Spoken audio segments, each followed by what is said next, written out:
Hello 10th class. आज कुछ अच्छे अच्छे न्यूमेरिकल्स हम लोग बनाएंगे और क्वेश्चंस को मैंने इस तरह से लिखा हुआ है। Question first, second, third, fourth में 3 क्वेश्चन मैंने इंक्लूड किया हुआ है, first, second and third. First question है V I graph for 2 wires are shown in figure. ये फिगर यहाँ दिया हुआ है, ये वी आई ग्राफ है। वी आई ग्राफ का मतलब होता क्या है? एक लाइन वोल्टेज को रिप्रेजेंट करे और दूसरा लाइन करंट को रिप्रेजेंट करे। वी स्टैंड फॉर वोल्टेज और आई स्टैंड फॉर करंट। याद रखना, ये जो चैप्टर हम लोग पढ़ रहे हैं ये ओम्स लॉ पे बेस्ड है। तो ओम्स लॉ किसे कहते हैं?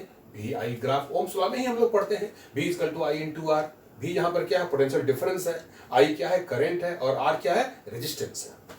तो यहाँ पे दिया हुआ है V I graph for 2 wires are shown in figure.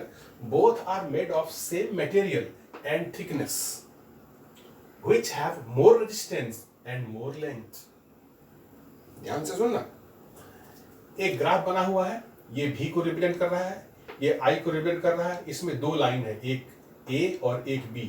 कहता है कौन सा लाइन हायर रेजिस्टेंस वाले वायर का लाइन है। तो रेजिस्टेंस जो होता है वो स्लोप के डायरेक्टली प्रोपोर्शनल होता है। याद रखना, रेजिस्टेंस इज, क्वेश्चन फर्स्ट का सॉल्यूशन हम लोग बना रहे हैं, यहां लिखेंगे आर इज, ऐसे लिखो, directly proportional to slope of graph. अब इसमें क्या देखेंगे?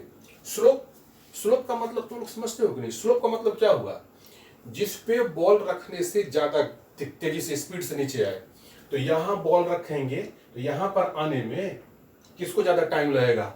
इस पे रखने से कि इस पे रखने से? किस पे बॉल रखेंगे कि स्पीड से नीचे आएगा?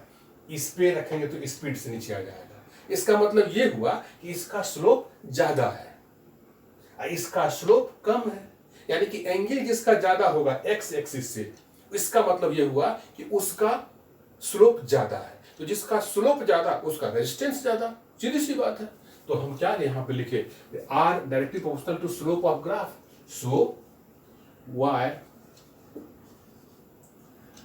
A has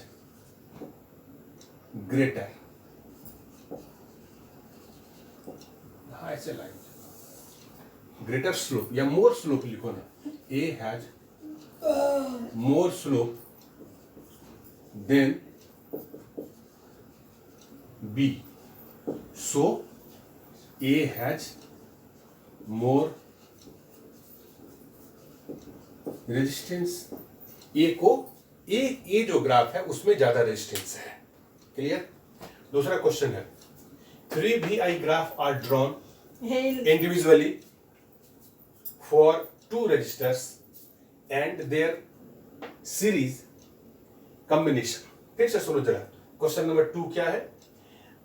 3 VI graph are drawn individually. 3 graph बनाया गया है ABC फॉर 2 रजिस्टर्स, 2 रजिस्टर के लिए। ये ग्राफ किसका है? 2 रजिस्टर को कंबाइन करने के बाद सीरीज में रेजिस्टेंस का वैल्यू। याद रखना, 2 रजिस्टर को सीरीज में जोड़ने के बाद जो रेजिस्टेंस का वैल्यू आया है, उस वैल्यू का हमने 3 ग्राफ बनाया हुआ है, ए, बी और सी। तो कहता है क्या? And their series combination amongst ABC, which one represents series combination. इसमें कौन सा लाइन जो है वो सीरीज कॉम्बिनेशन को रिप्रेजेंट करता है? तो इसमें भी वही बात करेंगे, सीरीज कॉम्बिनेशन। और उसके बाद क्या है? सीरीज कॉम्बिनेशन रीजन ऑल्सो, और उसका रीजन भी लिखना है। तो अब हम दिमाग लगाएंगे कि इसमें सीरीज कॉम्बिनेशन हम किसको कहेंगे? जिस सीरीज कॉम्बिनेशन में क्या होता है? रेजिस्टेंस मैक्सिमम हो जाता है।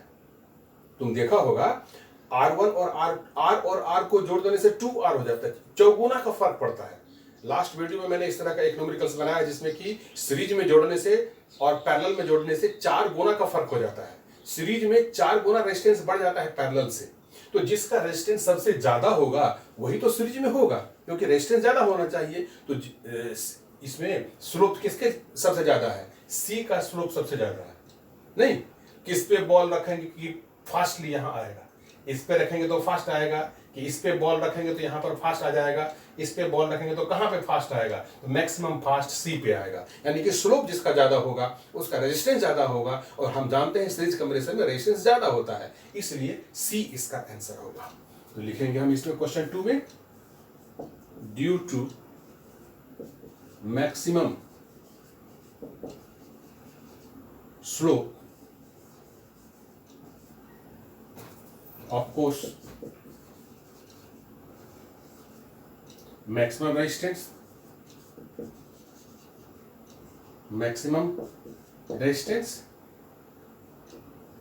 finally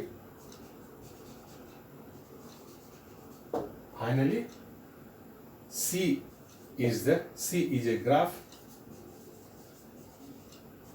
of series combination।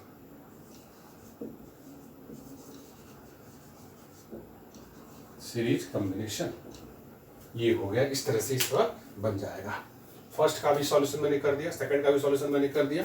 अब हम आते हैं थर्ड के सॉल्यूशन में। थर्ड का क्वेश्चन क्या है, ठीक से जरा समझना, याद करो। फर्स्ट में जो हमने कुछ क्वेश्चन बनाए थे रेजिस्टेंस और पैरेलल का, उसमें हमने फॉर्मूला दिया था, उस फॉर्मूले को थोड़ा सा याद कर लेना है। ये क्वेश्चन क्या है, question number 3, how many resistors of 88 ohm are connected in parallel to carry 10 ampere current on a 220 volt line। फिर से सुनो जरा इसको, कहता है how many resistors of 88 ohm are connected in parallel to carry 10 ampere current on a 200 volt line। मतलब 220 volt के ऊपर हमको देखना है कि कितने 88 ओम वाले रेजिस्टर को जोड़ेंगे ताकि वो 10 एम्पीयर करंट में ये करे, सर्वाइव करे।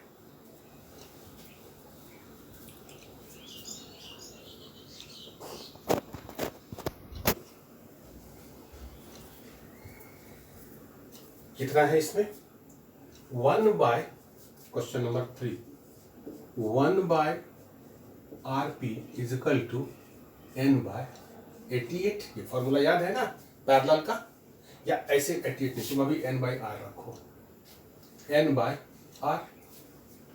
N यहाँ पे क्या है, number of total register, RP क्या है, पैरेलल कॉम्बिनेशन का रिजल्टेंट, और R क्या है, रेजिस्टेंस है। यहाँ सवाल में क्या दिया हुआ है, हाउ मेनी रजिस्टर्स, यानी ये N हो गया, यही हमको निकालना है। उसके बाद 88 ओम आर कनेक्टेड, और रजिस्टर का रेजिस्टेंस कितना है, 88, तो 1 बाय RP बराबर कितना होगा, N बाय 88। RP बराबर कितना हो जाएगा, 88 बाय N हो जाएगा। अब V बराबर हम क्या जानते हैं, I इंटू RP, V बराबर, और V इतना हो गया, इसको हम क्या लिख सकते हैं, V by I is equal to RP। V कितना है, वोल्टेज 220 वोल्ट, करंट कितना है 10 एम्पियर, तो V कितना है 220 वोल्ट, करंट कितना है 10 एम्पियर, और RP कितना है, फ्रॉम इक्वेशन फर्स्ट से 88 बाई N, यही N निकालना है हमको। ये कितना हो जाएगा, 22 हो गया ना, 22 is equal to 88 by N, या N is equal to 88 by 22, तुम काट दो इसको, 4 हो गया, N इज इक्वल टू 4। ये आंसर हो गया। बहुत अच्छा क्वेश्चन है ये, समझ गया। क्वेश्चन पेपर फिर से पढ़ो, how many resistors of 88 ohm are connected in parallel to carry 10 ampere current on a 220 volt line. सबसे पहले हम क्या करेंगे, 1 बाय RP जो कि पैरेलल में है, इसका फॉर्मूला हम जानते हैं। हम बहुत पहले फर्स्ट जब हम इस सीरीज और पैरेलल कॉम्बिनेशन का क्वेश्चन बनाना शुरू किया तो उस वक्त हम 4-5 सवाल इसी फॉर्मूले बेस्ड हम लोग ये बनाए हैं। उस एपिसोड को जो हमने शूट किया हुआ है उसको अच्छी तरह से तुम लोग समझ लेना। 1 by RP equal to N by R, 1 by RP equal to N by 88, RP बराबर क्या हो जाएगा 88 बाय N। इक्वेशन फर्स्ट कर देना इसको। अब हम ओम्स लॉ से क्या जानते हैं, V equal to I into RP, RP बराबर क्या हो जाएगा V बाय I, और V बाय I दिया हुआ यहाँ पे 220 वोल्ट बाय 10 और 88 बाय N, और N इक्वल टू 4 आ गया। अब हम आते हैं क्वेश्चन 4 में। क्वेश्चन 4 किस तरह से बनेगा, क्वेश्चन 4 में डायग्राम वगैरह दिया हुआ है। क्या दिया हुआ है, इस तरह का डायग्राम दिया हुआ है, कहता है फाइंड इक्विवेलेंट रेजिस्टेंस ऑफ इसका, इसका और उसका। तो सबसे पहला फिगर को हम माइंड कॉन्सेप्ट करते हैं बिटवीन ए एंड बी। यहाँ पर ए और बी कर देते हैं रेजिस्टेंस, यहाँ पे कर देते हैं बिटवीन ए एंड बी, ए और बी के बीच में। ये क्वेश्चन का हेडिंग हो गया इसमें। तो अब जहाँ माइंड जरा कंसंट्रेट करो और देखो कि जो कैसे कैसे करंट बढ़ता है और कहाँ पैरेलल और कहाँ सीरीज होता है। इंडिविजुअल सीरीज पे क्वेश्चन बहुत आसान हो, तो 2 क्लास का बच्चा बना देगा, 1 क्लास का बच्चा बना देगा। इंडिविजुअल पैरेलल में बहुत आसान क्वेश्चन है, लेकिन तुमको प्रैक्टिस करना है मिक्स में। सीरीज और पैरेलल को दोनों मिक्स कर दिया जाए, उस वक्त एक से एक प्रॉब्लम तुम्हारे सामने आएंगे और सबको बनाना तुमको उतना बूस्टअप करेगा। तो करंट यहाँ से चला तो एक पार्ट इधर गया करंट, दूसरा पार्ट इधर और तीसरा पार्ट इधर चला गया, 3 पार्ट में बट गया। करंट जहां बटा समझ लो पैरेलल, करंट जहां बटा वहां पैरेलल। अब ये तीनों पैरेलल होगा, लेकिन जो इसमें गया वही इसमें गया, इसलिए और ये सीरीज हो गया। जो इसमें गया वही इसमें गया, इसलिए और ये सीरीज हो गया। और फिर ये अकेला रह गया, तो ये और ये तीनों पैरेलल हो जाएगा। तो हम क्या करेंगे 1/RP, 1/RP बराबर क्या हो जाएगा 2 3 5, 1/5 प्लस 1/4 और प्लस 1/5, 1/5 एलसीएम निकालेंगे कितना हो जाएगा 5 4 5, निकालो जल्दी से। 1 हो गया, 5 यहाँ लगा तो 1 4 1, जो कभी 20 आ जाएगा। ये हो गया 20, ये 4 हो गया प्लस 5 हो गया, 4 हो गया, कितना हो जाएगा 8 13/20। तो आरपी बराबर कितना हो जाएगा 20/13। यही तुम्हारा ये ओम हो जाएगा। रेजिस्टेंस निकालना है, फर्स्ट का यही आंसर हो गया।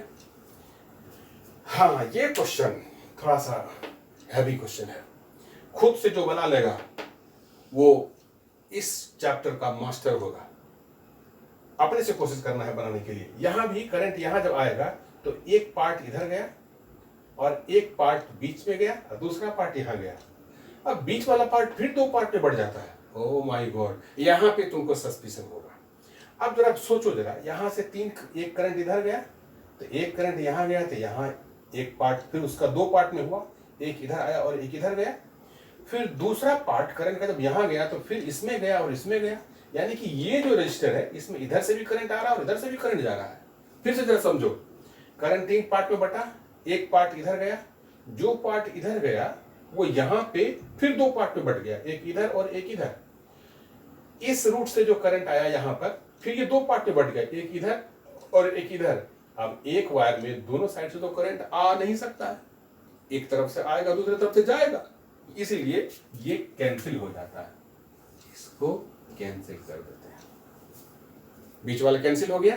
अब क्या बन गया, जो करंट इधर गया वही करंट इधर चला गया, क्योंकि इसमें करंट नहीं जाएगा, दोनों तरफ से करंट नहीं जा सकता, ये केस कैंसिल हो जाएगा रजिस्टर।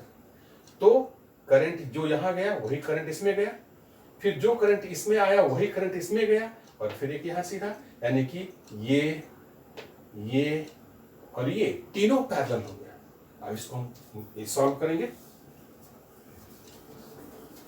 क्वेश्चन 4 का सेकेंड, क्वेश्चन 4 का सेकेंड हम लोग बनाएंगे। तो 1/RP, 1/RP इसका टू क्या हो जाएगा 2 और प्लस 2, 1/4 प्लस 2 प्लस 2, 1/4 प्लस 2 यानी 1/2। एलसीएम हमारे ख्याल से 4 हो जाना चाहिए। 4 4 2, 2 2 जा 4 1, 2 2 जा 2 1 1, हाँ 4 हो गया। तो ये जब 4 हो गया एलसीएम, तो हम इसको सिंप्लीफाई कर देंगे। एलसीएम 4 हो गया, 1 प्लस 1 प्लस 2 यानी 4/4, यानी कि आरपी बराबर 1 हो जाएगा, 1 ओम। इस तरह से ये क्वेश्चन बन गया। अब ये क्वेश्चन देखो थर्ड में क्या है, करंट ए से गया, यहाँ पर दो पार्ट में बढ़ गया, यानी कि पैरेलल हो गया। ये गया और ये एक पार्ट जो इधर गया वो इधर चला गया, तो ये और ये सीरीज हो गया, समझ गया? ये और ये सीरीज हो गया और ये इसके पैरेलल हो गया। अब फिर एक नया सर्किट बनेगा, ये सीरीज वाला, ये पैरेलल वाला, तब फिर तीनों को हम लोग ये कर देंगे। तो इसमें हम देखेंगे लास्ट वाला क्वेश्चन क्या है। करंट यहां से निकला है, तो ये पहले तो ये सीरीज और 1 और 1 2 ओम, 2 ओम हो गया। 2 और 1 पैरेलल है, पहले हम R1 निकाल लेते हैं। तो R1 कितना हो जाएगा 1/2 प्लस 1/1, तो एलसीएम कितना हो जाएगा 2 हो गया, 1 + 2 3/2, तो 1/R1, तो R1 इजकल टू कितना हो जाएगा 2/3, R1 निकल गया मेरा। अब ये और वो तीनों सीरीज में, अब हमको RS निकालना है। ये तुम पैरेलल ही करो इसको, RS निकालना है सीरीज में, तो सीरीज में क्या हो जाएगा 1 ओम प्लस 2/3 ओम प्लस 1 ओम, ये कितना हो जाएगा 2 + 2/3, एलसीएम इसका 3, 1 से तुम डिवाइड करो 6 हो जाएगा, 2 RS बराबर कितना हो जाएगा 8/3, इतना ओम इसका आंसर आ जाएगा। ये इसका आंसर हो गया। इस तरह से इन सारे क्वेश्चन को अपने स्तर से भी बनाना है और बनाने के बाद फिर करेक्ट करना है। जिस तरह से बहुत सारे लड़के हमें फ़ोन कर रहे हैं और क्वेश्चंस को सॉल्व करने के लिए, तो उसी हिसाब से मैं क्वेश्चन को सेलेक्ट करता हूँ। जो लड़के पूछ रहे हैं उसका क्वेश्चन काफ़ी हाई लेवल का होता है, इसीलिए आई होप तुम्हारा भी क्वेश्चन काफ़ी अच्छा होगा। Thank you.